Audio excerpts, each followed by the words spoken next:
ಶಂಕರಂ ಶಂಕರಾಚಾರ್ಯಂ ಕೇಶವಂ ಬಾದರಾಯಣಂ ಸೂತ್ರಭಾಷ್ಯಕೃತೌ ವಂದೇ ಭಗವಂತೌ ಪುನಃ ಪುನಃ.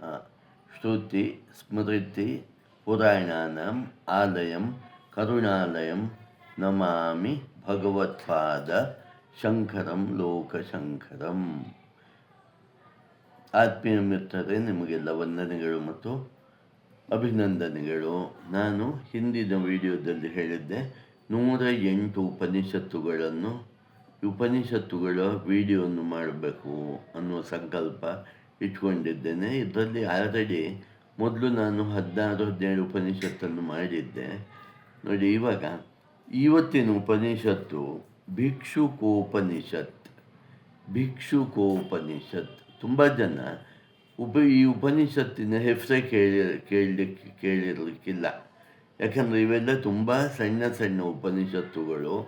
ಇದು ಒಂದು ತತ್ವವನ್ನು ಮತ್ತು ಕೆಲವು ವಿಚಾರವನ್ನು ಅತಿ ಸ್ಪಷ್ಟವಾಗಿ ಹೇಳುತ್ತೆ. ನಮ್ಮ ಕೆಲವು ವಿಷಯಗಳೇ ಗೊತ್ತಿರೋಲ್ಲ ಅಧ್ಯಾತ್ಮದಲ್ಲಿ. ಈ ಉಪನಿಷತ್ತು ಏನು ಹೇಳುತ್ತೆ? ಈ ಉಪನಿಷತ್ತು ನೋಡಿ, ಇದು ಶುಕ್ಲ ಯಜುರ್ವೇದದ ಉಪನಿಷತ್ತು. ಆದ್ದರಿಂದ ಇದು ಶಾಂತಿ ಮಂತ್ರ. ಓಂ ಪೂರ್ಣಮದಃ ಪೂರ್ಣಮಿದಂ ಪೂರ್ಣಾತ್ ಪೂರ್ಣಮುದಚ್ಯತೆ ಪೂರ್ಣಸ್ಯ ಪೂರ್ಣಮಾದಾಯ ಪೂರ್ಣಮೇವಾವಶಿಷ್ಯತೆ. ಓಂ ಶಾಂತಿ ಶಾಂತಿ ಶಾಂತಿ. ಇದು ಭಿಕ್ಷುಗಳ ಅಂದರೆ ಭಿಕ್ಷುಕರಲ್ಲ, ಭಿಕ್ಷುಗಳ ಅಂದರೆ ನಾನಾ ಥರದ ಸನ್ಯಾಸವನ್ನು ತೆಗೆದುಕೊಂಡವರದು. ಸನ್ಯಾಸದಲ್ಲಿ ನಾನಾ ಥರದ ಸನ್ಯಾಸ ಇದೆ. ಮುಖ್ಯವಾಗಿ 4 ಥರದ ಸನ್ಯಾಸ ಇದೆ ಅಂತ ಈ ಉಪನಿಷತ್ತು ಹೇಳುತ್ತೆ. ಯಾರಿವರು ಈ ಇವರನ್ನು ನಾವು ಭಿಕ್ಷುಗಳು ಅಂತ ಕರಿತೇವೆ. ಭಿಕ್ಷಕರು ಬೇರೆ, ಭಿಕ್ಷುಗಳು ಬೇರೆ. ಭಿಕ್ಷುಗಳು ಅಂದರೆ ಆಧ್ಯಾತ್ಮಿಕದಲ್ಲಿ ಅತ್ಯಂತ ಎತ್ತರಕ್ಕೆ ಏರಿದ ವ್ಯಕ್ತಿಗಳನ್ನು ಭಿಕ್ಷುಗಳು ಅಂತ ಹೇಳ್ತೇವೆ. ಹಾಗಾಗಿ ಇದನ್ನು ನೀವು ಮೊದಲಾಗಿ ಅರ್ಥ ಮಾಡಿಕೊಳ್ಬೇಕು. ಭಿಕ್ಷುಕೋಪನಿಷತ್ ಅಂದರೆ ಆಧ್ಯಾತ್ಮಿಕವಾಗಿ ಅತ್ಯಂತ ಎತ್ತರಕ್ಕೆ ಏರಿ ಸನ್ಯಾಸಾಶ್ರಮವನ್ನು ಹೊಂದಿದವರ ಉಪನಿಷತ್ತು, ಅವರ ಬಗ್ಗೆ ಹೇಳೋ ಉಪನಿಷತ್ತು ಅಂತ ತಿಳ್ಕೊಳ್ಬೇಕು. ತಪ್ಪಾಗಿ ಭಿಕ್ಷುಕರ ಉಪನಿಷತ್ತು ಅಂತ ತಿಳ್ಕೊಳ್ಬಾರ್ದು. ಇದನ್ನು ಸ್ಪಷ್ಟವಾಗಿ ನಾನು ಮೊದಲೇ ಹೇಳ್ತೇನೆ. ನೋಡಿ, ಈ ಶ್ಲೋಕ ಹೀಗೆ ಶುರುವಾಗತ್ತೆ. ಈ ಉಪನಿಷತ್ತಿನ ಶ್ಲೋಕ: ಭಿಕ್ಷೂಣಾಂ ಪಟಲಂ ಯತ್ರ ವಿಶ್ರಾಂತಿ ಮಗಮತ್ ಸದಾ ತತ್ರೈಪದಂ ಬ್ರಹ್ಮತತ್ವಂ ಬ್ರಹ್ಮ ಮಾತ್ರಂ ಕರೋತು ಮಾಂ. ಇನ್ನೊಂದು ಸಲ ಓದ್ತೇನೆ. ಭಿಕ್ಷೂಣಾಂ ಪಟಲಂ ಯತ್ರ ವಿಶ್ರಾಂತಿ ಮಗಮತ್ ಸದಾ ತತ್ರೈಪದಂ ಬ್ರಹ್ಮತತ್ವಂ ಬ್ರಹ್ಮ ಮಾತ್ರಂ ಕರೋತು ಮಾಂ. ಈ ಭಿಕ್ಷುಗಳ ಸಮುದಾಯವು ಅಂದರೆ ಸನ್ಯಾಸಿಗಳ ಸಮುದಾಯವು ಧರ್ಮ, ಅರ್ಥ, ಕಾಮ, ಮೋಕ್ಷ ಅಂತ 4 ಪುರುಷಾರ್ಥಗಳು ಇವೆ. ಇವರು ಮೋಕ್ಷಕ್ಕಾಗಿಯೇ ಪ್ರಯತ್ನ ಪಡುವವರನ್ನು ನಾವು ಭಿಕ್ಷುಗಳು ಅಂತ ಹೇಳ್ತೇವೆ. ಇವರ ಸಮುದಾಯವು ಸದಾಕಾಲ ಎಲ್ಲಿ ವಿಶ್ರಾಂತಿಯನ್ನು ಕೈಗೊಳ್ಳುವುದೋ, ಅಂದರೆ ಅಂತಹ ಬ್ರಹ್ಮತತ್ವವು ನನ್ನನ್ನು ಬ್ರಹ್ಮ ಮಾತ್ರನನ್ನಾಗಿ ಮಾಡಲಿ ಅಂತ ಆಶಯ. ಅಂದರೆ ಏನು? ಸನ್ಯಾಸಿಗಳು ಅಂದರೆ ಪರಮೋಕ್ಷವನ್ನೇ ಪಡೆಯಬೇಕು ಅನ್ನುವವರು. ಅವರಿಗೆ ವಿಶ್ರಾಂತಿ ಸಿಗೋದು ಬರೀ ಬ್ರಹ್ಮತತ್ವದಲ್ಲಿ ಮಾತ್ರ. ನಮ್ಮ ಹಾಗೆ ಭೋಗಭಾಗ್ಯಗಳನ್ನು ಪಡೆದು ಐಷಾರಾಮಿ ಯಾವುದೋ ರೂಮಲ್ಲಿ ಮಲಗಿ ಒಳ್ಳೆ ಫ್ಯಾನ್ ಹಾಕ್ಕೊಂಡು ಮಲಗಿದ್ರೆ ನಮಗೆ ವಿಶ್ರಾಂತಿ ಸಿಗತ್ತೆ. ಇದು ಲೌಕಿಕ ವಿಶ್ರಾಂತಿ. ಅವರು ತಾನು ಆತ್ಮನೇ ಅಂತ ತಿಳ್ಕೊಂಡಿದ್ದಾರೆ. ಅವರು ತಾನು ಈ ದೇಹ ಅಲ್ಲ, ಮನಸ್ಸಲ್ಲ, ಬುದ್ಧಿಯಲ್ಲ, ಅಂತಃಕರಣ ಅಲ್ಲ ಅಂತ ಅನುಭವಜನ್ಯವಾಗಿ ತಿಳಿದುಕೊಂಡು ತಾನು ಜೀವಾತ್ಮನಾದ ತಾನು ಪರಮಾತ್ಮನೇ ಆಗಬೇಕು, ಪರಬ್ರಹ್ಮವೇ ಅಂತ ತಿಳಿದುಕೊಂಡಿದ್ದಾರೆ. ಅಂತಹ ಭಿಕ್ಷುಗಳು ಯಾವಾಗಲೂ ಪರಬ್ರಹ್ಮ ತತ್ವದಲ್ಲೇ ಇರ್ತಾರೆ. ಆ ಪರಬ್ರಹ್ಮ ತತ್ವದಲ್ಲಿ ಇರ್ತಾರೆ ಅಂದರೆ ಅವರು ಸದಾಕಾಲ ವಿಶ್ರಾಂತರಾಗಿರ್ತಾರೆ, ಅತ್ಯುನ್ನತವಾದ ಆನಂದ ಸ್ಥಿತಿಯಲ್ಲಿ ಇರ್ತಾರೆ ಅಂತ ನಾವು ಸ್ಪಷ್ಟವಾಗಿ ಅರ್ಥ ಮಾಡಿಕೊಳ್ಬೇಕು. ಈಗ ಉಪನಿಷತ್ತು ಮುಂದುವರಿತಾ ಹೇಳತ್ತೆ, ಮೋಕ್ಷಾರ್ಹರಾದ ಭಿಕ್ಷುಗಳಲ್ಲಿ 4 ಭೇದಗಳು ಇವೆ ಅನ್ನ ನೋಡಿ. ಲೌಕಿಕ ಮತ್ತು ಆಧ್ಯಾತ್ಮಿಕ ಒಂದು ವಿಷಯ. ಆಧ್ಯಾತ್ಮಿಕದಲ್ಲಿ ಪ್ರೇಯಸ್ಸು ಮತ್ತು ಶ್ರೇಯಸ್ಸು 2 ವಿಷಯ. ಪ್ರೇಯಸ್ಸು ಅಂದರೆ ಲೌಕಿಕ ಭೋಗಗಳನ್ನು ಅದು ಕರುಣಿಸು ಭಗವಂತ, ಇದು ಕರುಣಿಸು, ಕಷ್ಟ ದೂರ ಮಾಡು, ಮನೆ ಆಗುವ ಹಾಗೆ ಆಶೀರ್ವಾದ ಮಾಡು, ಮಕ್ಕಳಾಗುವ ಹಾಗೆ ಆಶೀರ್ವಾದ ಮಾಡು, ಇದೆಲ್ಲ ಪ್ರೇಯಸ್ಸು. ಶ್ರೇಯಸ್ಸು ಅಂದರೆ ಮೋಕ್ಷವನ್ನೇ ಬಯಸುವುದು, ಮೋಕ್ಷ ಒಂದನ್ನೇ ಬಯಸುವುದು. ನಾವು ಮೋಕ್ಷವನ್ನು ಬಯಸಿದರೂ ಮೋಕ್ಷ ಒಂದನ್ನೇ ಬಯಸಲ್ಲ, ಮೋಕ್ಷವನ್ನು ಬಯಸ್ತೇವೆ. ಎಲ್ಲ ಬೇಕು, ಅದರ ಜೊತೆಗೆ ಮೋಕ್ಷವು ಬೇಕು ಅಂತ. ಭಿಕ್ಷುಗಳು ಹಾಗಲ್ಲ, ಉಳಿದದ್ದನ್ನೆಲ್ಲ ತಿರಸ್ಕಾರ ಮಾಡಿ ಮೋಕ್ಷ ಒಂದನ್ನೇ ಬಯಸುತ್ತಾರೆ. ಹಾಗಾಗಿ ಸನ್ಯಾಸಾಶ್ರಮಕ್ಕೆ ಹಿಂದೂ ಧರ್ಮದಲ್ಲಿ ಅತ್ಯಂತ ಪರಮ ಶ್ರೇಷ್ಠತೆ ಇದೆ, ತುಂಬ ಶ್ರೇಷ್ಠವಾದ ಧರ್ಮ ಅಂತ ಹೇಳ್ತಾರೆ. ಅವರು ಈ ಸಂಸಾರ ಬಂಧನಕ್ಕೆ ಒಳಗಾಗೋದಿಲ್ಲ. ಅವರಿಗೆ ಇದು ಏನೂ ಉಪಯೋಗ ಇಲ್ಲದ ವಿಷಯ ಅಂತ ಜನ್ಮತಃ ಗೊತ್ತಾಗತ್ತೆ, ಇಲ್ಲ ಪೂರ್ವಜನ್ಮದ ಪುಣ್ಯದಿಂದ ಮಧ್ಯದಲ್ಲಿ ಗೊತ್ತಾಗತ್ತೆ. ಅಂಥ ಸಂದರ್ಭದಲ್ಲಿ ಎಷ್ಟೋ ಜನ ಬುದ್ಧನಂಥವರು ಅಥವಾ ಶಂಕರರಂಥವರು ಅಥವಾ ರಾಘವೇಂದ್ರ ಸ್ವಾಮಿಯಂಥವರು ಎಷ್ಟೋ ಜನ ಸಂಸಾರವನ್ನು ಬಿಟ್ಟು ಹೋಗಿಬಿಡ್ತಾರೆ.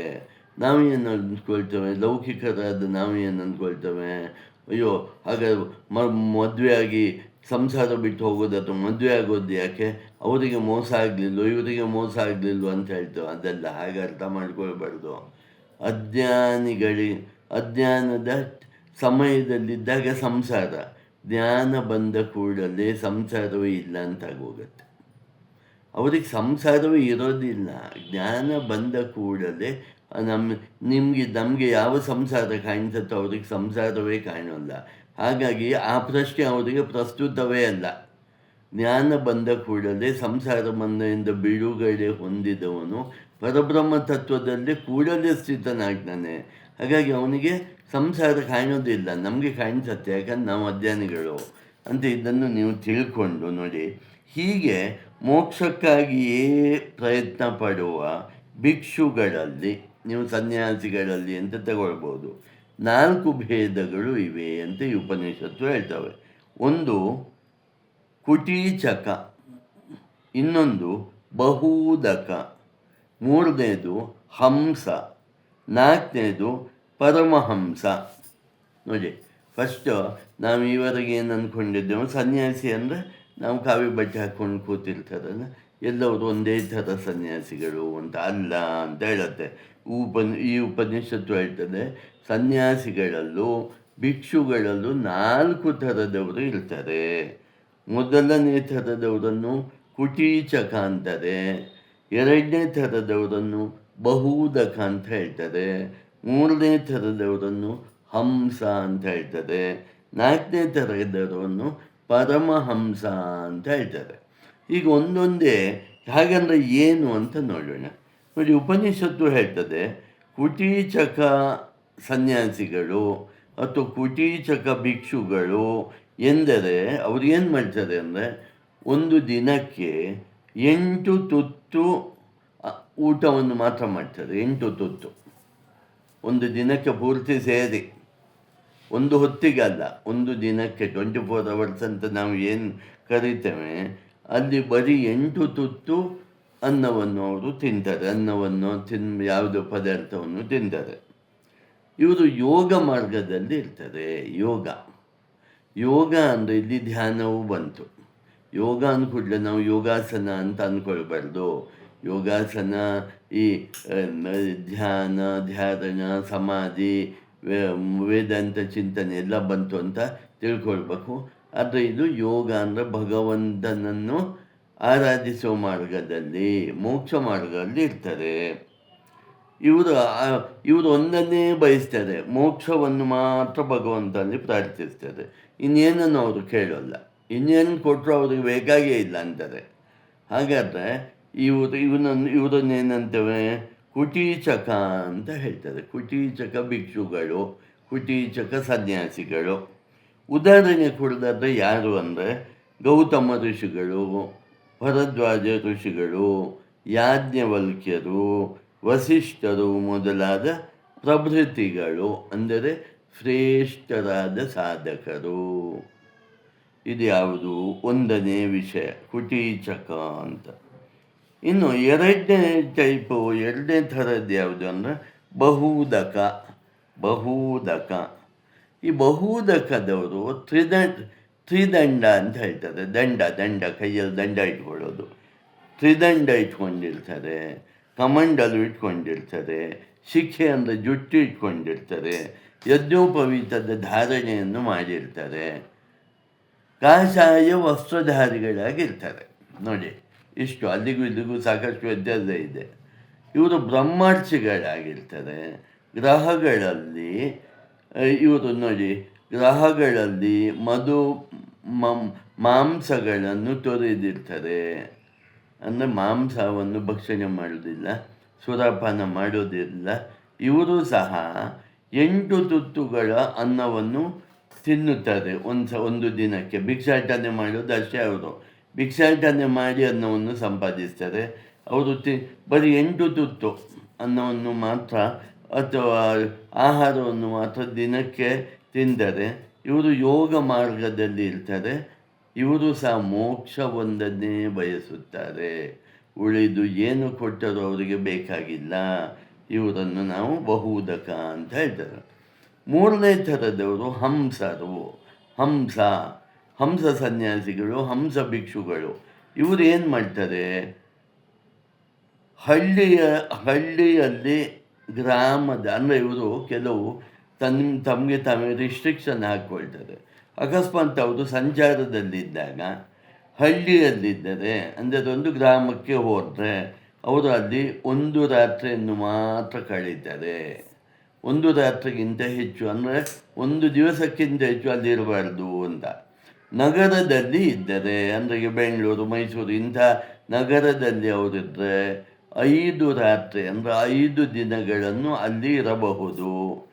ದೇವರ ಕ್ಷೇತ್ರಗಳಲ್ಲಿ ಇದ್ದರೆ 2 ರಾತ್ರಿಗಳು ಅಂದರೆ 2 ದಿನ ಮಾತ್ರ ಅವರು ಅಲ್ಲಿ ಇರಬೇಕಾದವರು. ಅಂದರೆ ಇದು ಕಂಡೀಷನ್, ಅವರು ಆ ಕಂಡೀಷನ್ ಹಂಸ ಸನ್ಯಾಸಿಗಳು ಹಾಕ್ಕೊಂಡ ಕಂಡೀಷನ್ ಏನು, ಅವರು ಸಂಚಾರ ಮಾಡ್ತಾ ಒಂದು ಹಳ್ಳಿಗೆ ಬಂದರೆ ಆ ಹಳ್ಳಿಯಲ್ಲಿ ಅವರು 1 ರಾತ್ರಿ ಅಂದರೆ 1 ದಿನ ಮಾತ್ರ ಇರ್ತಾರೆ. ನಗರಕ್ಕೆ ಬಂದರೆ ಹೆಚ್ಚು ಅಂದರೆ 5 ದಿನ ಮಾತ್ರ ಇರ್ತಾರೆ. ಯಾವುದಾದ್ರೂ ಪುಣ್ಯಕ್ಷೇತ್ರಕ್ಕೆ ಹೋದರೆ ಹೆಚ್ಚು ಅಂದರೆ 2 ದಿನ ಮಾತ್ರ ಇರ್ತಾರೆ. ಅನಂತರದಲ್ಲಿ ಇರಬಾರ್ದು ಅಂತ. ಆಮೇಲೆ ನೋಡಿ, ಇವರು ಗೋಮಯವನ್ನು ಆಹಾರವಾಗಿ ಉಳ್ಳವರು ಅಂತ ಉಪನಿಷತ್ತು ಹೇಳ್ತದೆ. ಇದರ ಅರ್ಥ ಏನು?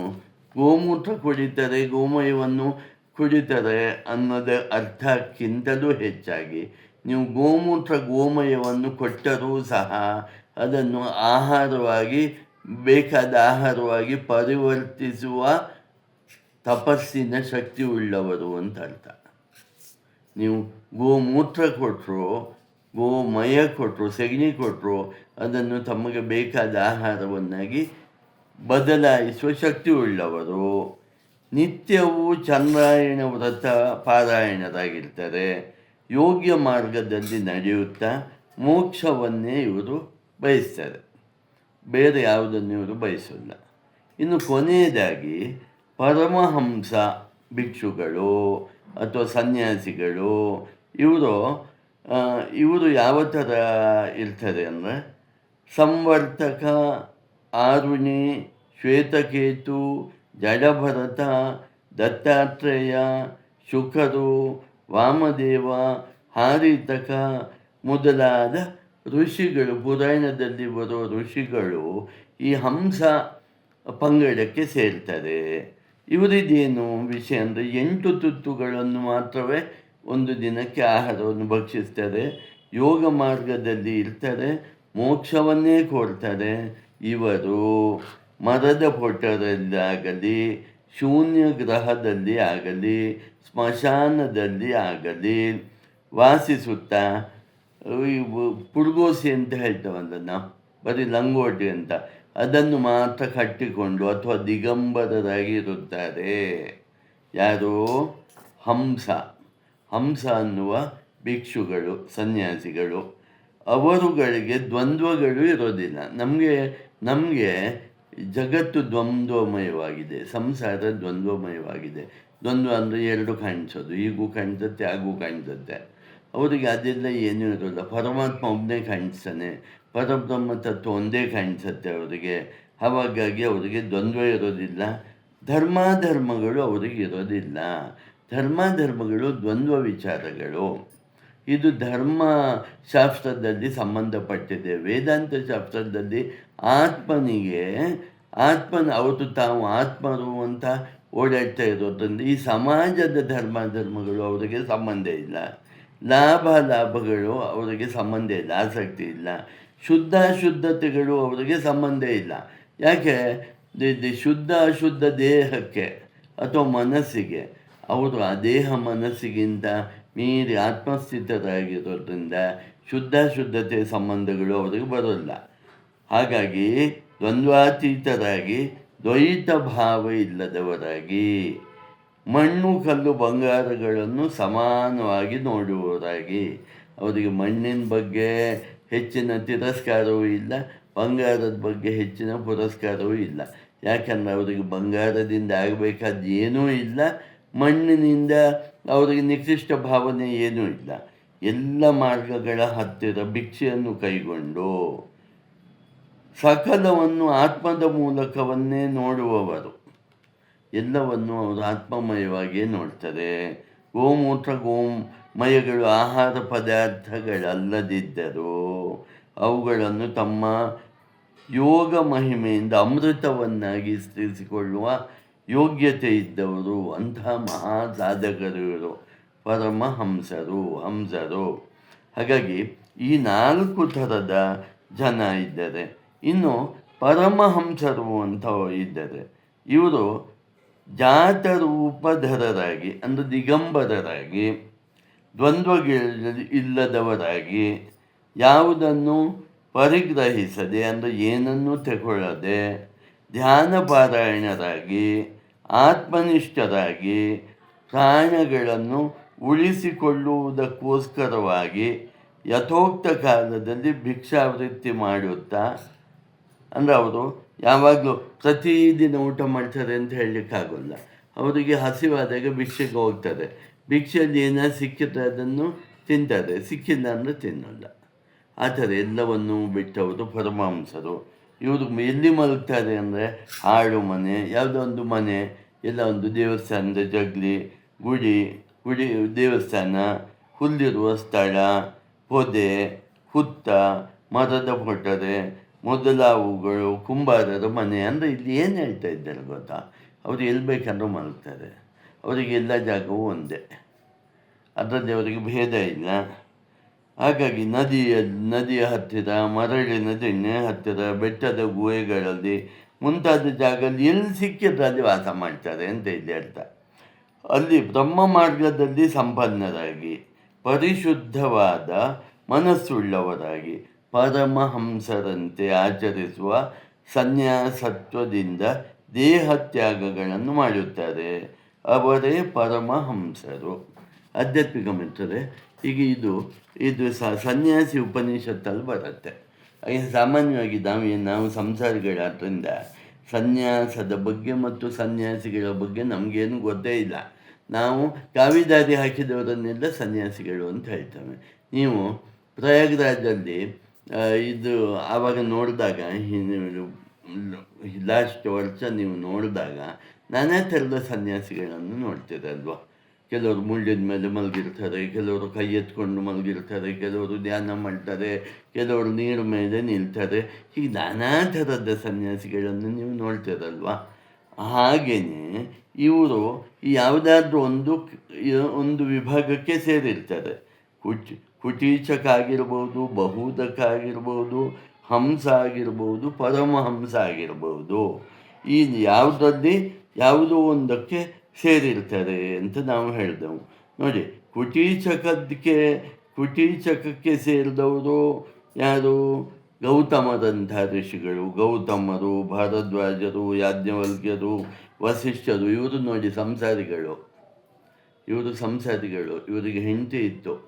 ಆದರೆ ಇವರು ಪರಬ್ರಹ್ಮದಲ್ಲಿ ನಿಷ್ಠೆಯನ್ನು ಹೊಂದಿದವರು. ಇನ್ನು ಬಹುದಕರು ಅಂದರೆ ಇವರಿಗೆ ಸಂಸಾರ ಇರೋದಿಲ್ಲ. ಹೆಂಡತಿ ಮಕ್ಕಳು ಎಲ್ಲ ಇವರಿಗೆ ಇರೋದಿಲ್ಲ. ಅಂಥವರನ್ನು ಬಹುದಕರು ಅಂತ ಹೇಳ್ತಾರೆ. ಇವರು ಮೋಕ್ಷ ಮಾರ್ಗವನ್ನೇ ಬಯಸುವವರು. ಹಾಗಾಗಿ ಇದರಲ್ಲೂ ಸಾಕಷ್ಟು ಜನ ಋಷಿಗಳು ಇರ್ತಾರೆ. ಹಾಗಾಗಿ ನಾಲ್ಕು ಬಗೆಯಾಗಿ ಹೋದಾಗಲೂ ಋಷಿಗಳ ಪರಂಪರೆ ನಮಗೆ ಸಿಗತ್ತೆ. ಹಾಗಾಗಿ ಈ ಭಿಕ್ಷುಕೋಪನಿಷತ್ತು ಇಷ್ಟೇ ಹೇಳತ್ತೆ. ಈ 108 ಉಪನಿಷತ್ತಲ್ಲಿ ಈ ಭಿಕ್ಷುಕೋಪನಿಷತ್ತು ಇಷ್ಟೇ ಹೇಳುತ್ತೆ. ನಿಮ್ಗೆ ಮುಖ್ಯವಾಗಿ ಅರ್ಥ ಆಗಬೇಕಾದೇನು ಹೇಳಿ? ಭಿಕ್ಷುಕರ ಉಪನಿಷತ್ತಲ್ಲ, ಭಿಕ್ಷುಕೋಪನಿಷತ್ತು ಅಂದರೆ ಈ ಸನ್ಯಾಸಿಗಳಿಗೆ ಸಂಬಂಧಪಟ್ಟ, ಆಧ್ಯಾತ್ಮಿಕ ಸಾಧಕರಿಗೆ ಸಂಬಂಧಪಟ್ಟ. ಆಧ್ಯಾತ್ಮಿಕ ಸಾಧನೆ ನಾನು ಮಾಡ್ತೇನೆ ಸರ್ ಅಂದರೆ ಅಲ್ಲ, ಮೋಕ್ಷವೊಂದನ್ನೇ ಗುರಿಯಾಗಿಟ್ಟುಕೊಂಡ. ಇದು ಮುಖ್ಯ. ಮೋಕ್ಷ ಬಿಟ್ಟರೆ ನನಗೇನು ಬೇಡ. ಕಠೋಪನಿಷತ್ತಲ್ಲಿ ನಚಿಕೇತ ಹೇಳ್ತಾನಲ್ವ, ನನಗೆ ಕೊಡೋದಾದ್ರೆ ನೀನು ಮೋಕ್ಷ ಅದನ್ನೇ ಬ್ರಹ್ಮವಿದ್ಯೆಯನ್ನೇ ಕೊಡ್ಬೇಕು, ಉಳ್ದದ್ದು ನೀನು ಏನು ಕೊಟ್ಟರು ನಂಗೆ ಬೇಕಾಗಿಲ್ಲ ಅಂತ ಹೇಳ್ತಾನೆ. ಆ ಥರ. ಹಾಗಾಗಿ ಇದು ಅತ್ಯಂತ ಜ್ಞಾನಪ್ರದವಾದ ವಿಚಾರ. ಇದು ನಾವು ಇದನ್ನು ತಿಳ್ಕೊಳ್ಬೇಕು ಅನ್ನುತ್ತಾ ನಾನು ಈ ವಿಡಿಯೋವನ್ನು ಮುಗಿಸ್ತೇನೆ. ನಿಮಗೆಲ್ಲ ವಂದನೆಗಳು ಮತ್ತು ಅಭಿನಂದನೆಗಳು. ಸಿಸ್ಟಮ್ ಒಂದೇ ಜಗದ್ಗುರು. ಓಂ ಶಾಂತಿ ಶಾಂತಿ ಶಾಂತಿ. ಹರಿ ಓಂ ತತ್ಸತ್. ಶ್ರೀಕೃಷ್ಣಾರ್ಪಣಮಸ್ತು.